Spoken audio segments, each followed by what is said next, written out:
আমার মোটামুটি 4 বিঘা বই তলাইছে। আমার 4 বিঘা বই তলাইছে। আর ওই মোরে বান ওটা হলো কাটতে হবে ইমার্জেন্সি বান না কাটলে হবে না। আমার আশপাশে মেলা মেলা মেলা জমি তলাই গেছে।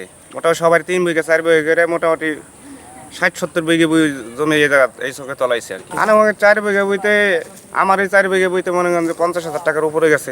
সর্বমোট মিলে 20 লাখ 25 লাখ টাকার যা হয়েছে তলাই গেছে।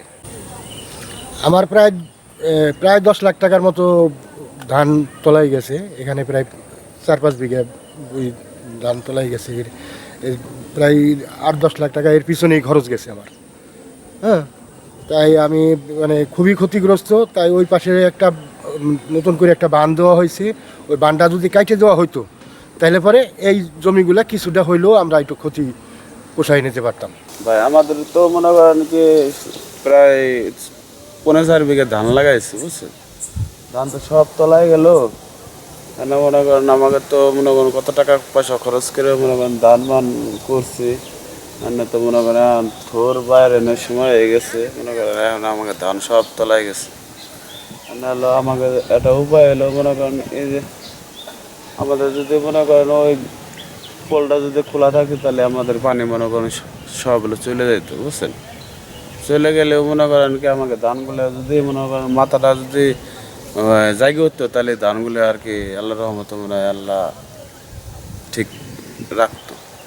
6000 mAh battery, one and only Power Master Next G N73. আমার 3.5 বিঘা ধান তলাই গেছে পানির তলে। এখন আবার তা যদি এই ধান না হয় তাহলে আমার আর বাঁচার কোনো কায়দা নাই। আমি তাই সরকারের কাছে আবেদন করতেছি, সরকার যেন আমার দিক খেয়াল করে। দুদিনকার বৃষ্টিতে আমাদের খুব ক্ষতি হয়েছে।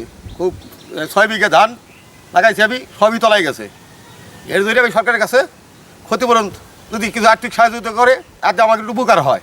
আমাদের ফরিদপুর সদর উপজেলায় প্রায় 15,800 হেক্টর জমিতে আমন ধান চাষ হয়ে থাকে এবং 980 হেক্টর জমিতে বর্তমানে আমাদের সবজি চাষ হয়ে যাচ্ছে। গত 2 দিনের যে অতিবৃষ্টি, গত পরশু দিন আমাদের এখানে বৃষ্টি হয়েছে 110 মিলিমিটার এবং গতকাল বৃষ্টি হচ্ছে 125 মিলিমিটার। তো এই যে অতিবৃষ্টির কারণে আমাদের ধানগুলো নিমজ্জিত হয়েছে। আমরা সরেজমিনে পরিদর্শন করে দেখতে পেয়েছি যে প্রায় 15 হেক্টর জমি আমাদের আমন ধান নিমজ্জিত হয়েছে।